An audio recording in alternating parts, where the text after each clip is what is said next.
Untuk presentasi selanjutnya adalah kelompok unit pengolahan air portable oleh kelompok 2. Silahkan Nyoman dan Nur Jamila Zahratunisa untuk mempresentasikan.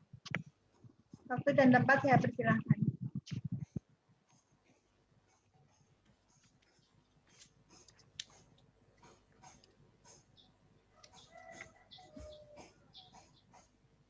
Bentar, sebelumnya untuk yang dikumpulkan ke saya selain PPT ada makalah nggak ini?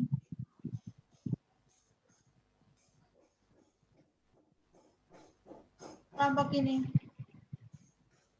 Ada Bu makalah. Oke, 2 lampiran ini ya, coba. Iya, 2 lampiran.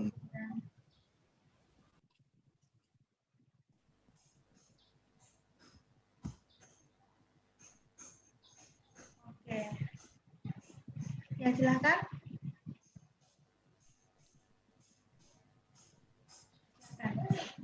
Maaf Bu, ini belum bisa share screen. Oke. Masih disable. Ya, sekarang kan.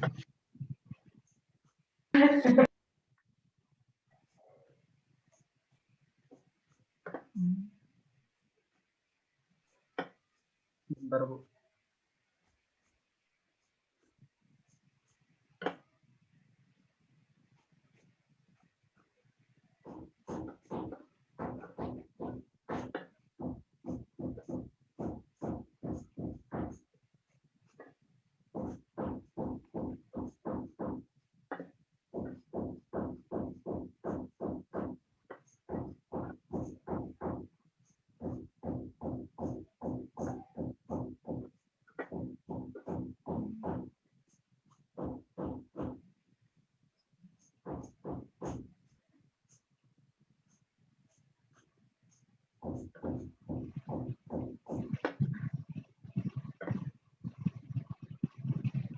Ya, silahkan.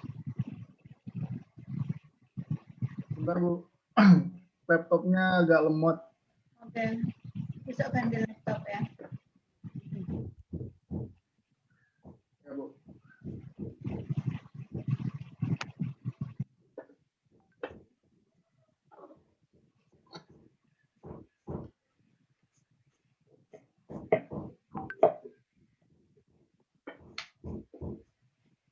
Ini screen-nya udah kelihatan Bu? Sudah. Udah. Langsung mulai aja Bu ya? Ya, silakan. Baik, di sini kami dari kelompok 2 akan mempresentasikan unit pengolahan air portable dengan anggota saya sendiri, Nyoman Dipasogotra, ada Akmal Yusufianto, Nur Jamila Zahratunisa, Hazib Ibnu Adimar, dan Robi Chandra Gerhana.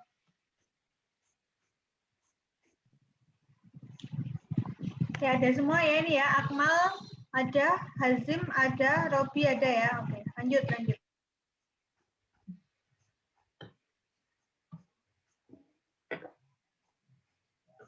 Sebentar Bu, laptop saya lemot. Baik, bab 1, spesifikasi unit. Latar belakang, air merupakan salah satu kebutuhan primer bagi makhluk hidup. Banyak sekali yang dapat dilakukan dengan air. Air memiliki banyak kandungan yang harus dibersihkan sesuai dengan kebutuhannya, seperti pengolahan air sungai menjadi air yang layak dipakai.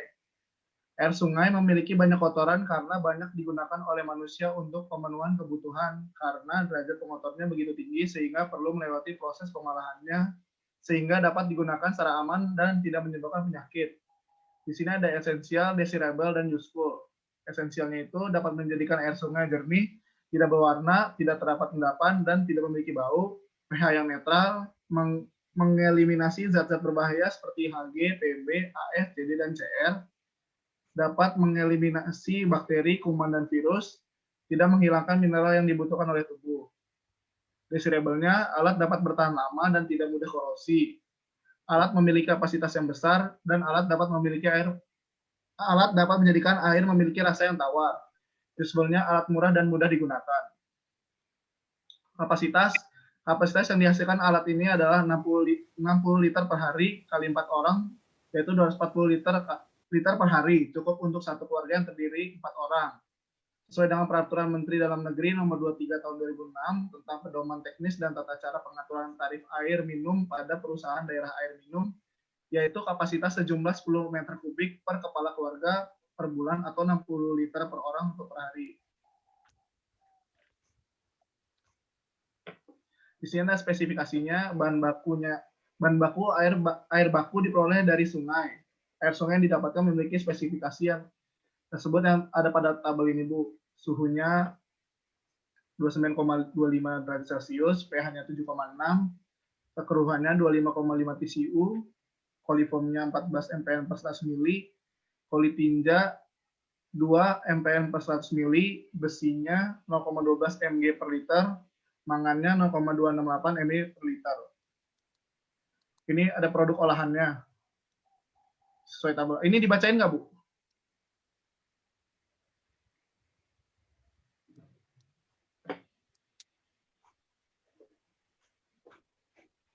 Halo? Nggak usah. Tetapi poin atau ini apa itu kok komponen yang kamu jadikan dasar untuk kamu merancang ini apanya? Tahu nggak? Yang kamu misalnya komponen utamanya apa yang akan kamu turunkan kadarnya atau sampai memenuhi spesifikasi air yang kamu olah itu apanya? Paham nggak pertanyaan saya? Kayak airnya gitu, Bu. Kalau misalnya gimana, Bu, maksudnya? Masih kurang paham. Namanya airnya. Ah. Kalau misalnya ini mengolah air, jadinya apa? Air bersih. Boleh bantu jawab, Bu? Oke, silakan. Siapa yang mau? Kalau komponen utama yang mau dihindari itu sesuai dengan yang esensial tadi, Bu. Esensialnya itu ada beberapa zat yang benar-benar harus dihindari untuk menjadikan air itu layak untuk digunakan. Oke, ya lanjut aja deh. Ya, gitu ya. Silahkan dilanjutkan, Nyoman. Bab 2, rangkaian alatnya akan dijelasin sama Nisa, Bu. Oke. Ya, selanjutnya untuk bab 2 yaitu rangkaian alat.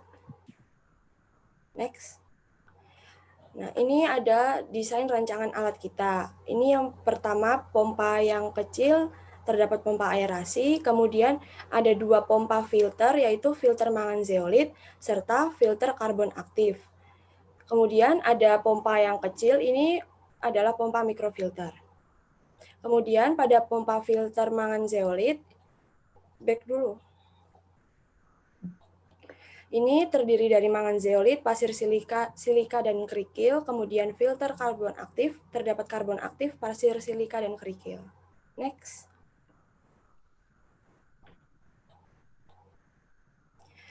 Fungsi bahan. Yang pertama, mangan zeolit yaitu mineral yang dapat mengoksidasi besi atau mangan yang larut dalam air menjadi bentuk yang tak larut, sehingga dapat dipisahkan dengan filtrasi. Kemudian karbon aktif yaitu menghilangkan polutan mikro seperti zat organik, bau, serta menghilangkan kandungan besi, menghilangkan sedikit mangan dan warna kuning pada air tanah atau sumber air lainnya. Kemudian pasir silika yaitu untuk menghilangkan kandungan lumpur, tanah, partikel kecil, dan sedimen pada air.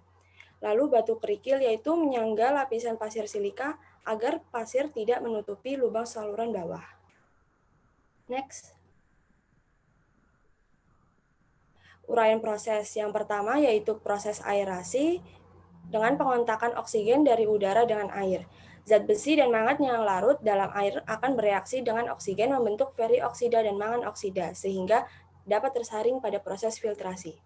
Kemudian penyaringan menggunakan tabung yang berisi mangan zeolit, pasir silika, dan batu kerikil.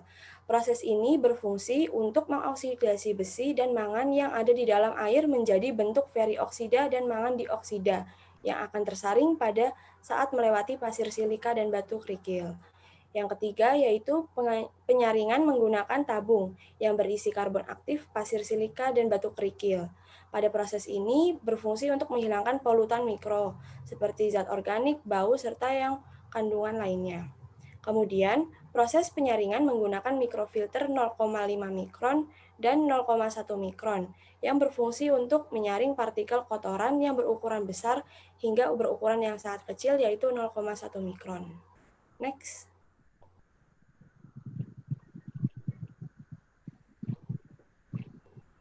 Kemudian ini diagram alir dari proses pengolahan air portable, yaitu air sumber atau air sungai, kemudian masuk ke dalam proses aerasi dalam bak penampungan, lalu penyaringan dengan tabung mangan zeolit, lalu dengan penyaringan dengan tabung karbon aktif, penyaringan dengan mikrofilter 0,5, penyaringan dengan mikrofilter 0,1 hingga dihasilkan air bersih. Next. Sekian, terima kasih.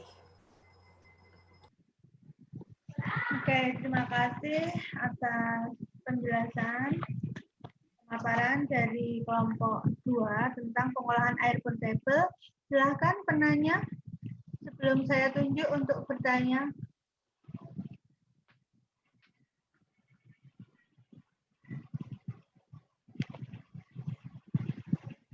Kalau nggak ada saya tunjuk ya. Biananta ini silakan. Oh, atau ya Hazim deh. Hazim kelompok ini bukan kan? Kelompok ini, Bu. Gini. Kelompoknya, Bu. Oh, maaf, dari tadi nggak nyala ternyata, Bu. Oke. Biananta Halo. ya tadi yang pertama. Ya, Bu. Biananta silakan bertanya. Halo Bu, bisa ke slide yang spesifikasi bahan nggak?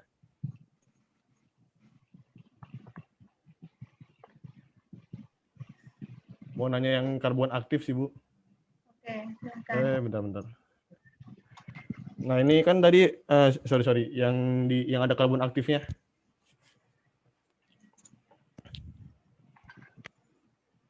Nah kan karbon aktifnya itu bahannya dari apa ya? Boleh dikasih tahu nggak? Soalnya kan banyak bahannya. Terus yang efektif yang mana gitu?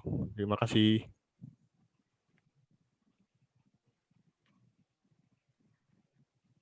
Oke, silakan dijawab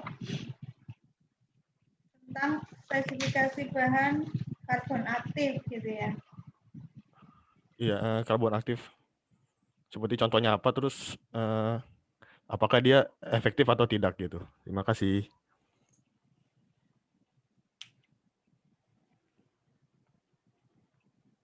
Karbon aktifnya beli atau buat sendiri dari apa gitu ya. Karena karbon aktif itu bisa. Iya Bu, itu Bu. Bisa dibikin sendiri atau beli produk yang sudah jadi. Ya, silakan langsung dijawab aja Nyoman. Hazim Nur Jamila.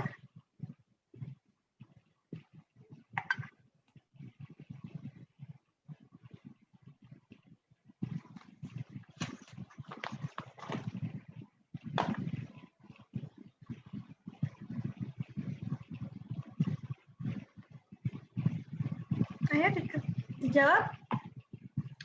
Kalian merancang itu bahan isiannya tadi ada macam-macam, ada karbon aktif. Selain karbon aktif tadi ada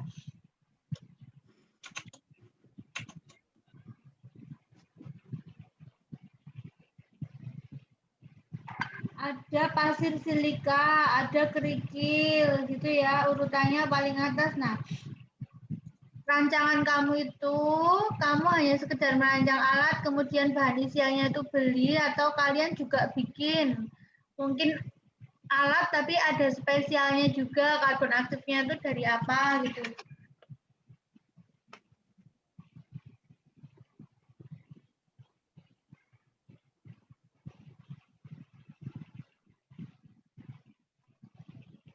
Ayo dijawab.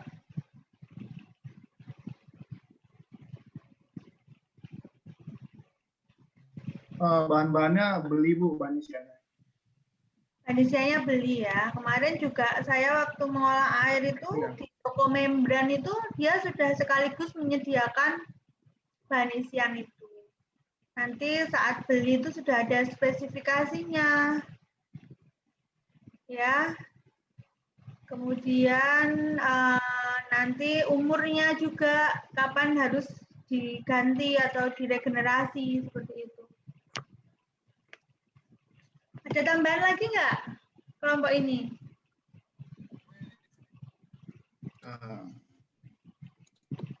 Nggak ada. Satu penanya lagi deh. Dia silakan bertanya Mbak. Dia Widya. untuk kelompok ini.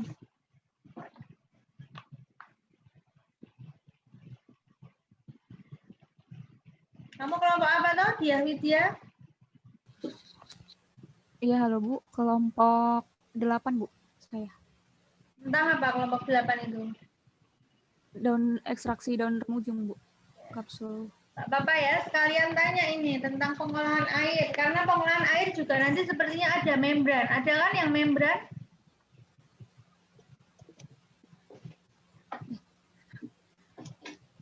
Ini Bu, ingin bertanya, kenapa dipilih zeolit sun karbon sebagai karbon aktifnya?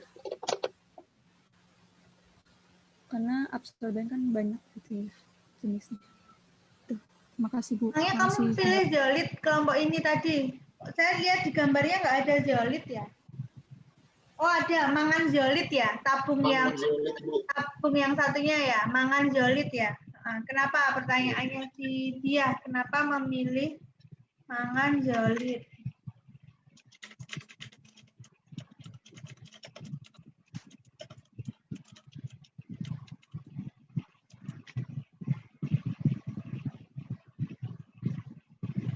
Alasan milih zeolit itu karena zeolit itu spesifikasinya dia aman untuk manusia Bu, jadi dia tuh nggak berwarna, nggak berasa juga Bu. Habis itu dia penyaringannya bagus terhadap ini penguatar-penguatarnya sehingga air yang dihasilkan itu bersih dan murni Bu.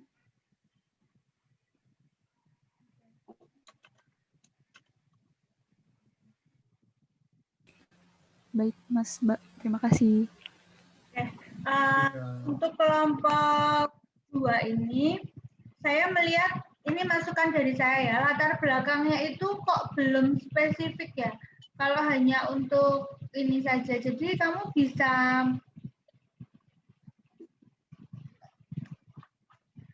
bikin air ini air yang minum ya, untuk dikonsumsi minum ya, karena air hanya ada air bersih saja atau bisa sampai dikonsumsi. Ini sampai diminum ya, untuk kelompok 2 ini. Iya Bu, bisa Bu. Nah, latar belakangnya itu tuh kurang spesifik untuk daerah yang seperti apa? Apakah daerah yang air laut, maksudnya yang dekat dengan pantai? Apakah daerah yang di pegunungan? Karena sungai kan macam-macam. Apa di daerah yang kekurangan air atau di mana itu perlu disampaikan? Karena ini kamu latar belakangmu itu hanya kebutuhan air minum setiap manusia ya, kebutuhan air untuk mandi, untuk mencuci, untuk minum itu kira-kira 1 orang ini ya, kamu mengatakan kira-kira 1 orang, kamu dasarnya dari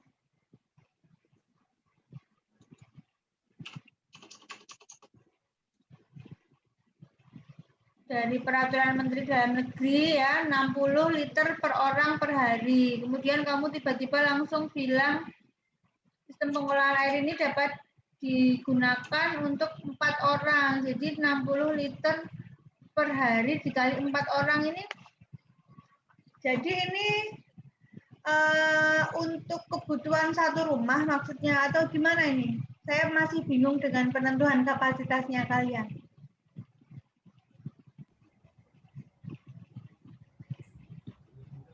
Gimana? Bisa diperjelas nggak kapasitasnya ini?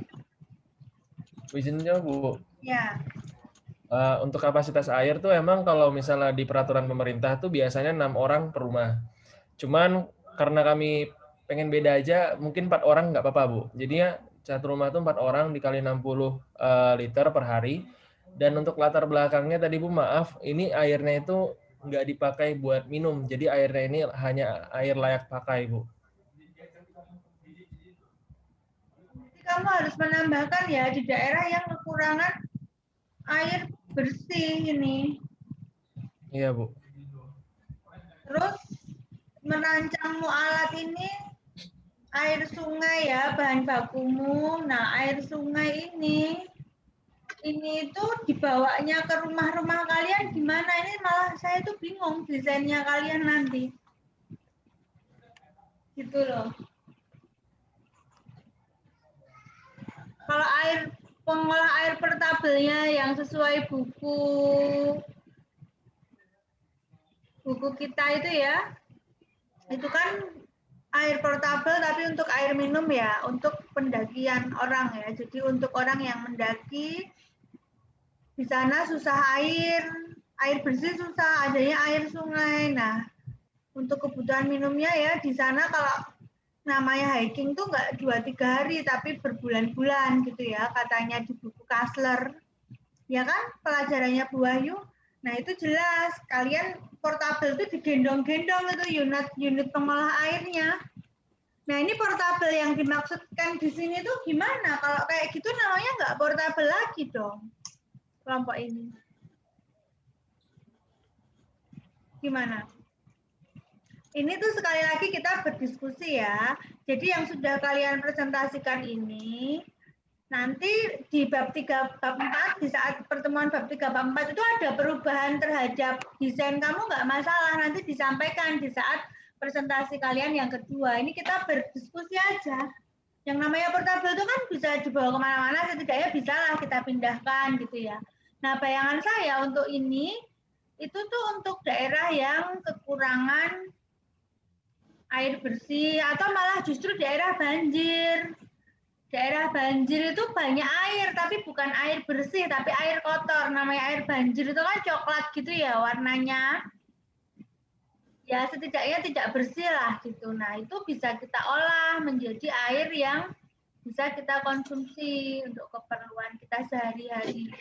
Jadi ini tuh saya melihat tugas di kelompok ini tuh judulnya portable tapi untuk satu keluarga, jadi hanya untuk satu keluarga saja. Terus gimana cara mendatangkan air sungai? Atau kalau kamu meyakinkan saya bahwa desain kamu itu tuh memang portable dan bahan bakunya dari air sungai gitu nggak masalah sih, kamu tetap lanjutkan ini. Coba gimana kelompok ini menjelaskan portable di sini maksudnya apa ya? Saya tadi mencontohkan di buku Kastel itu portable di sana adalah malah bisa dibawa saat hiking, karena hikingnya orang luar itu bisa 2 bulan katanya di sana. Nah, untuk sekedar minum, air di sana mengandung mikrobakteri ya kan, kalau air sungai itu, nah itu malah justru untuk air minum di sana. Itu, kalian ingat nggak itu kasus itu di buku Kasler? Ingat ya? Nah, gitu loh maksud saya. Nah, ini tuh sebenarnya gampang sih kalau kalian sudah pastikan kasusnya.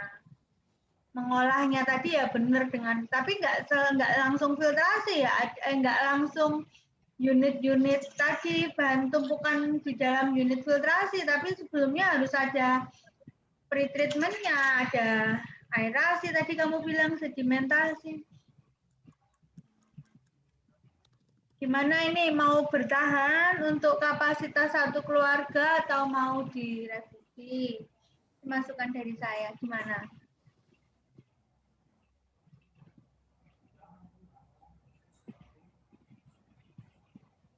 Kok diem? Ayo dijawab kalian. Tapi paham maksud saya, paham ya tadi ya? Tadi sudah saya kasih arahan lah.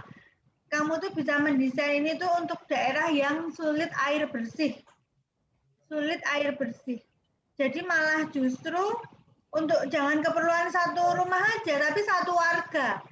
Jadi di daerah yang kekurangan air bersih, bisa malah daerah banjir atau daerah kering sekalian.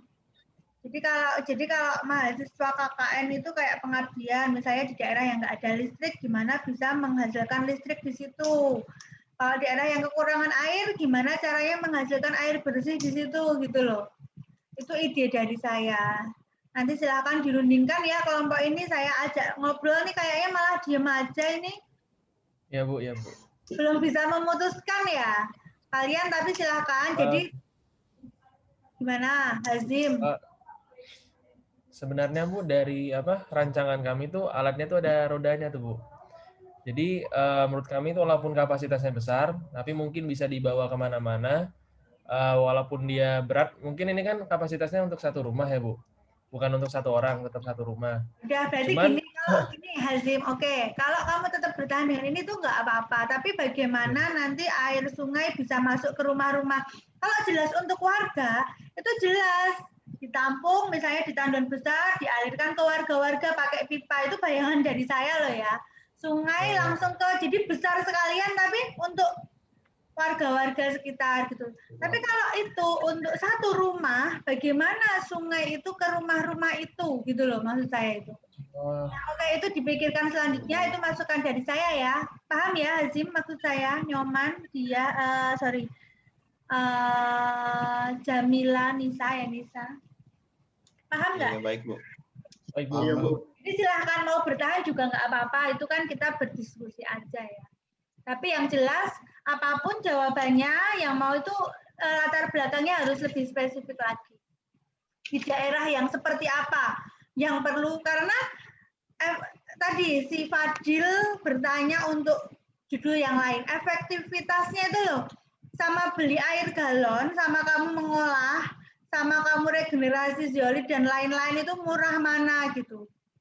Gitu loh maksudnya itu. Oh, ini untuk kebutuhan air bersih ya. Oke, silahkan di ini lagi ya, tapi yang jelas latar belakangnya itu lebih dispesifikan lagi untuk daerah yang seperti apa. Itu masukan dari saya. Kemudian yang lain lagi tentang, kan di bab 3 ini harus memuat, bab 2 ya. Bab 2 ini harus memuat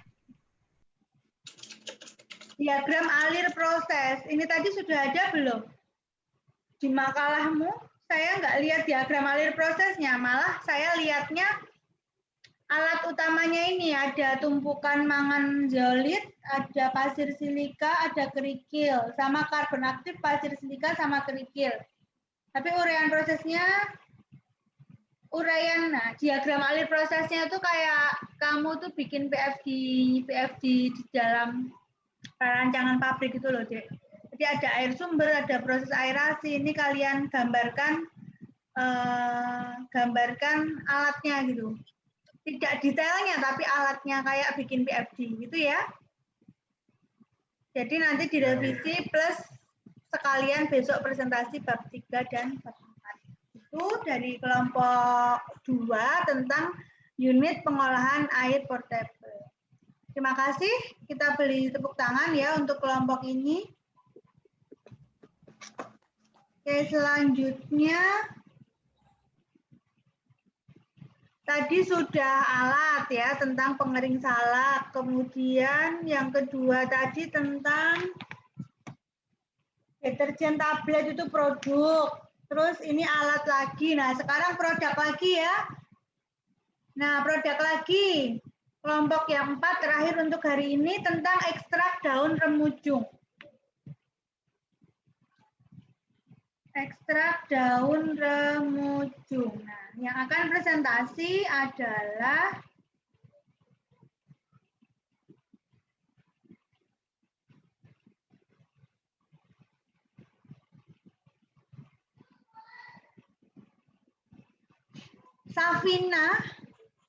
Safina sama Retno Pamularsi. Anissa ada? Anissa Putri ada? Ada, Bu. Oke. Safina sendiri ada ya yang saya tunjuk? Ibu Sinyalnya ada. kan sinyalnya bagus ya. Justin tadi ada, sudah bertanya. Anita ada? Ada, Bu. Ada. Diah tadi sudah tanya ya, Diah ya. Diah tanya sudah. Retno yang saya tunjuk ada ya? Ada. Oke, sinyalnya bagus ya. Silakan di share screen tentang ekstrak daun remujung ya. Jadi sudah 2 produk dan 2 alat.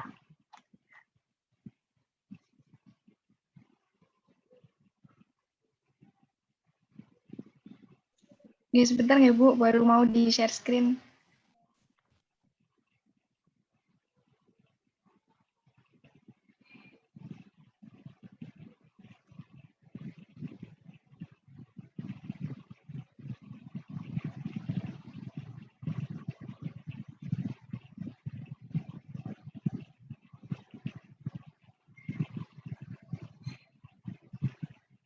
kapsul nih ya, produksi kapsul ekstrak daun remujung. Jadi latar belakangnya nanti biar temennya yang nggak ngerti maaf. tahu ya. Mohon maaf kalau misalnya share screen-nya dibantu yang lain, boleh nggak Bu? Kebetulan kita Boleh, berdua boleh. share screen-nya agak... Boleh, Oh, iya. boleh. Ini dibantu oleh Dia Widya. Nggak apa-apa, yang penting yang menyampaikan tadi Safina sama Retno. Ini kelompok 8 ya? Oke, Bu. Iya. Oke. Assalamualaikum warahmatullahi wabarakatuh. Waalaikumsalam warahmatullahi wabarakatuh. Jadi kami dari kelompok 8 ingin menjelaskan tentang produksi kapsul ekstrak daun remujung. Ini PPT-nya, oke. Skala industri kecil. Anggota kelompok kami ada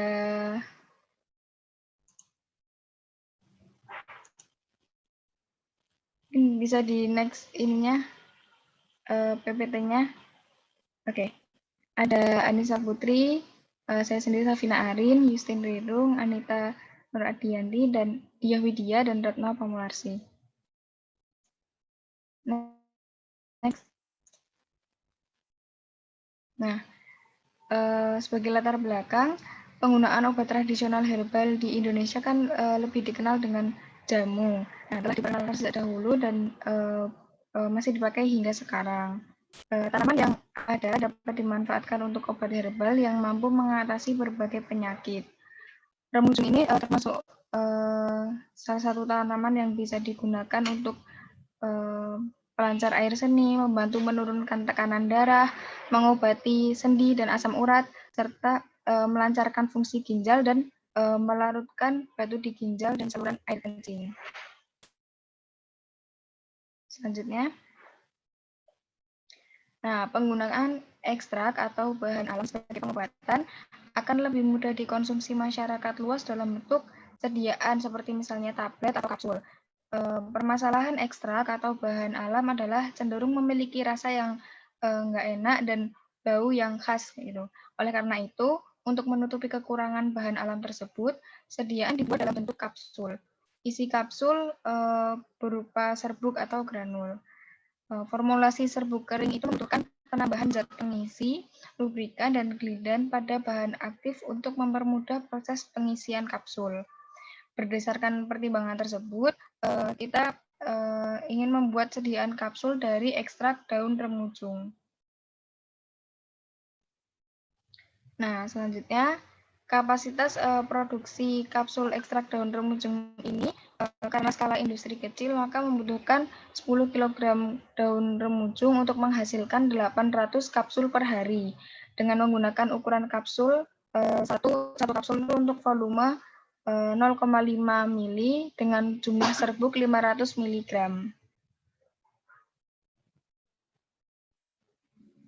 Nah, untuk klasifikasi tanamannya seperti pada yang ditampakkan di layar ya, teman-teman. Kemudian, lanjut. Nah, secara morfologi, sebentar. Oke, secara morfologi tanaman ini termasuk tanaman ternak, tumbuh tegak tinggi sekitar 0,25 sampai 100 cm, batang persegi 4 agak beraturan. Daunnya tunggal berbentuk bulat telur atau belah ketupat. Tepi daun bergerigi kasar dan tidak teratur. Kedua permukaan daun berbintik-bintik ya karena mengandung kelenjar minyak atsiri. Perbungaan berupa tandan yang keluar dari ujung-ujung cabang berwarna putih dan ungu. Buah gelu berwarna coklat gelap.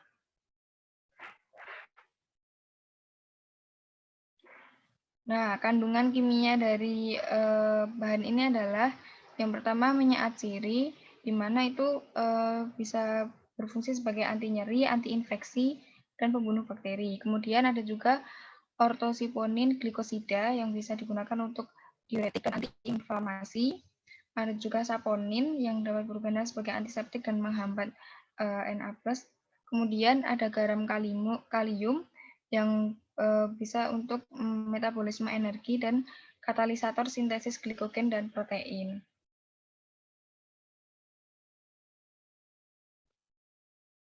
Nah, kemudian kandungan kimianya ada flavonoid yang berfungsi sebagai melindungi struktur sel, meningkatkan efektivitas vitamin C, antiinflamasi, mencegah keropos tulang, antibiotik, antivirus, dan menghambat penyerapan glukosa di usus.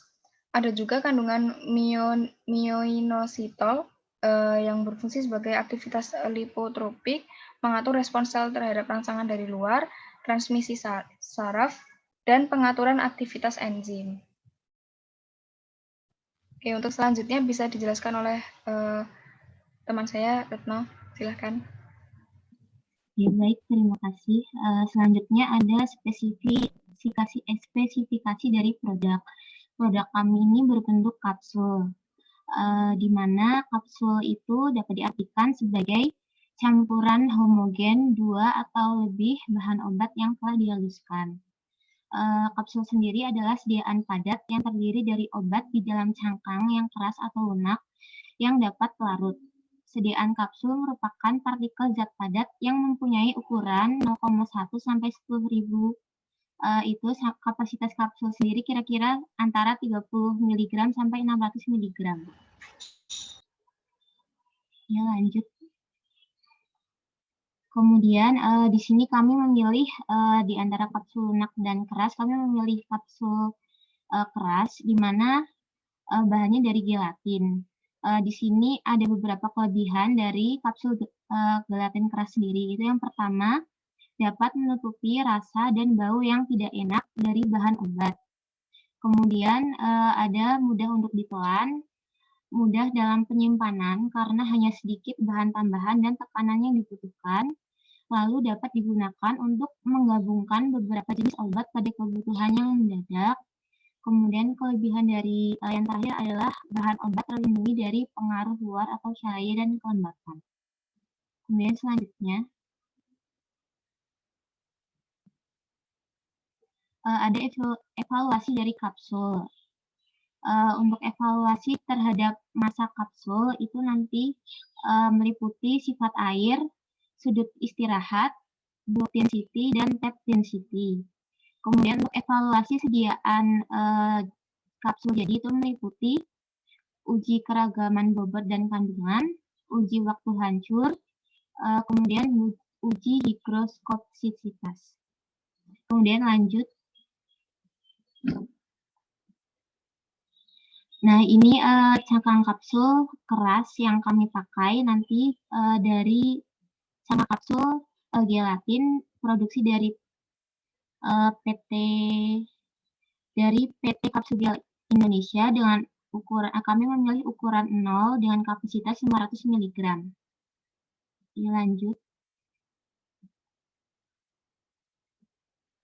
Kemudian pengertian dari ekstrak itu sendiri. Ekstrak adalah sediaan pekat yang diperoleh dengan ekstraksi zat aktif dari Simplicia nabati atau hewani menggunakan pelarut yang sesuai. Kemudian semua atau hampir semua pelarut diuapkan dan massa serbuk yang tersisa diperlakukan sedemikian rupa hingga memenuhi bahan baku yang telah ditetapkan. Kemudian selanjutnya, kemudian ada uraian proses pembuatan kapsul.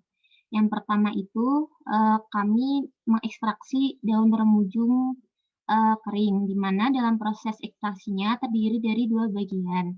Yang pertama ada bagian persiapan dan pembuatan serbuk daun remujung kering.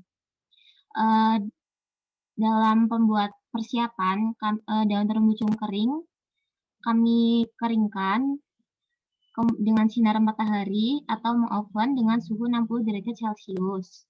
Kemudian setelah di oven, kami sortasi. Setelah itu dilakukan penyerbukan terhadap daun remujung yang sudah kering dengan menggunakan ayakan berdiameter 10 mm. Kemudian selanjutnya, setelah pembuatan serbuk, kemudian serbuk yang tadi sudah dibuat diekstraksi. Di sini proses ekstraksinya kami menggunakan ekstraksi solvent, di mana nanti yang digunakan solventnya adalah alkohol 70%. Dalam prosesnya, serbuk daun remujung diekstraksi pertama menggunakan menambahkan alkohol pada suhu 55 derajat Celcius dalam waktu 60 menit. Kemudian setelah itu dilakukan ekstraksi kedua, yaitu ekstraksi pada ampas sisa dari ekstraksi donor mujung yang pertama dengan waktu 30 menit dalam suhu 55 derajat Celcius. Kemudian hasil ekstraksi dari ekstraksi pertama dan ekstraksi kedua tadi dipisahkan, ada di tahap pemisahan ekstrak dan residu. Setelah itu hasil jadinya ditampung di dalam storage tank. Setelah ditampung, dilakukan proses evaporasi dengan dalam waktu 2 jam, dalam suhu 50-60 derajat Celcius. Setelah evaporasi, dilakukan pengeringan dan penghalusan. Setelah pengeringan nanti akan ada dites dulu kadar air dan homogenitasnya. Apabila lulus quality control, maka ekstrak daun termujung nanti akan dibuat granul. Selanjutnya, setelah ekstrak berupa bentuk granul didapat, kemudian ekstraknya akan dibuat pil. Dalam pembuatan pil, kami menggunakan bantuan alat pembuat pil manual. Jadi, walaupun manual, kami tetap menggunakan bantuan alat. Yang dimana dalam proses pembuatannya, ekstrak yang tadi sudah dibuat, itu ditimbang. Apabila lulus quality control, nanti lalu dilakukan pengisian kapsul menggunakan bantuan alat. Setelah itu, apabila kapsul-kapsul sudah jadi dengan kapasitas 500 mg per biji kapsulnya, kemudian dilakukan pengemasan primer, yaitu memasukkan kapsul-kapsul yang sudah jadi ke dalam wadah seperti botol, itu dengan satu botolnya kira-kira 40 kapsul. Kemudian setelah itu dilakukan pengemasan sekunder dan dikirim ke penjual-penjual. Selanjutnya diagram alir ini ringkasan dari penjelasan yang tadi, kurang lebih sama. Dan next selanjutnya. Dan ini sama ringkasan yang tadi. Baik, selesai. Terima kasih dari kelompok kami. Apabila ada kesalahan, mohon maaf. Apabila ada yang ditanyakan, silakan. Terima kasih. Ya, silahkan ya. Mau bertanya? 1, 2 penanya, silahkan. Karena waktunya udah habis juga ya, jam 4:10. Saya tak bertanya ini deh, Dek. Kapasitasmu untuk kelompok 8 ini.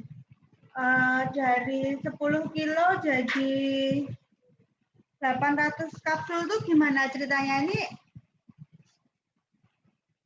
tolong bisa lebih dijelaskan ya, baik di makalah maupun di sini. Gitu.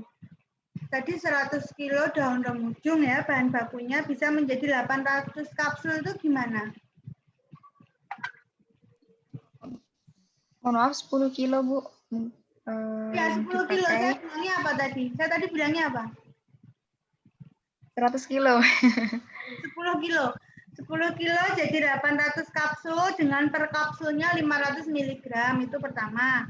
Itu kolerasinya apa? Apakah ada semacam konversi atau yield atau apa dari jurnal yang kalian peroleh sehingga dalam ekstrak itu menghasilkan sekian persen saja gitu misalnya. Dari daun remujung itu bisa terekstrak apanya atau tadi yang mau diekstrak itu kandungan apanya dari daun remujung yang bisa kalian gunakan untuk obat meluruhkan batu ginjal tadi yang memiliki antioksidan tinggi apanya? Kandungan apanya?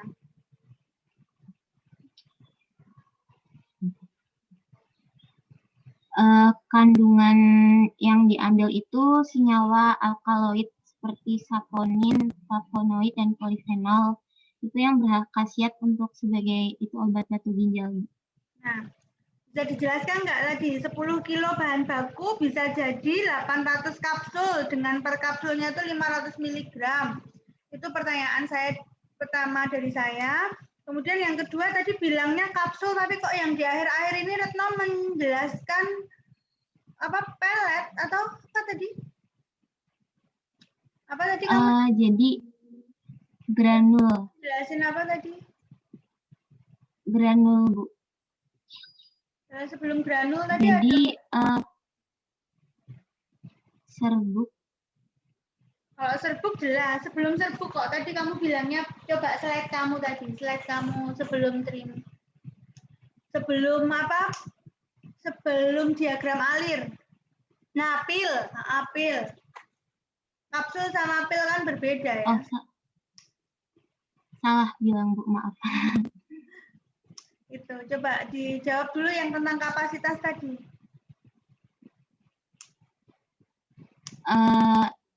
Bahan baku yang kami gunakan itu 10 kg daun remujung.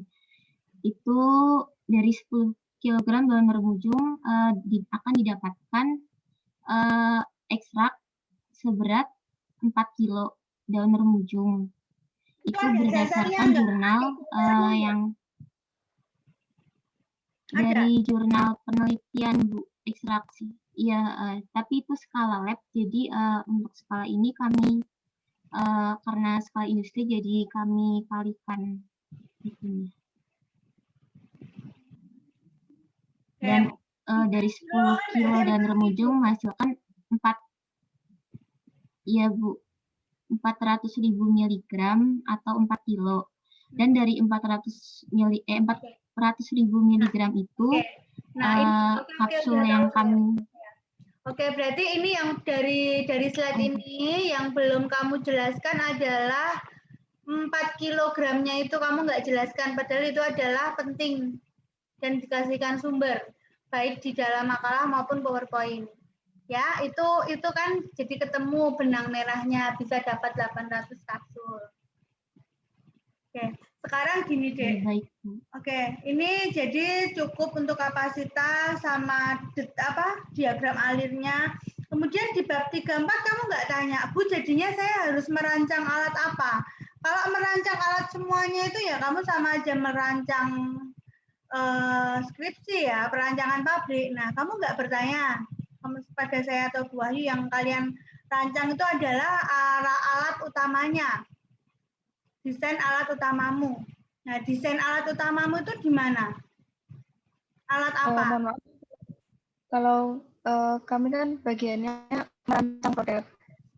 Jadi dalam produk ini terdiri atas berbagai proses gitu, kayak misalnya tadi ekstraksi, pakainya ekstraktornya itu, kemudian nanti dievaporasi dulu pakai evaporator. Jadi satu proses yang yang dijelaskan dalam diagram tadi, Bu, alatnya.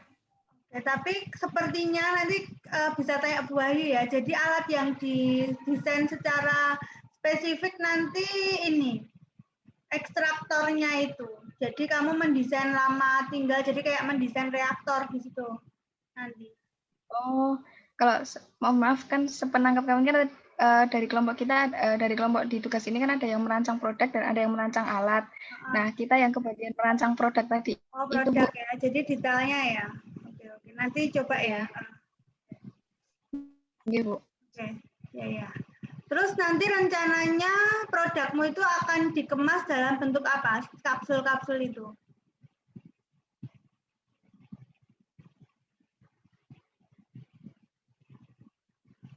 Dalam bentuk berapa tablet? Dalam botol, satu botolnya berapa? 40 itu kapsul, kira-kira. Kalau sudah diperhitungkan. Oh iya, tadi kamu di ini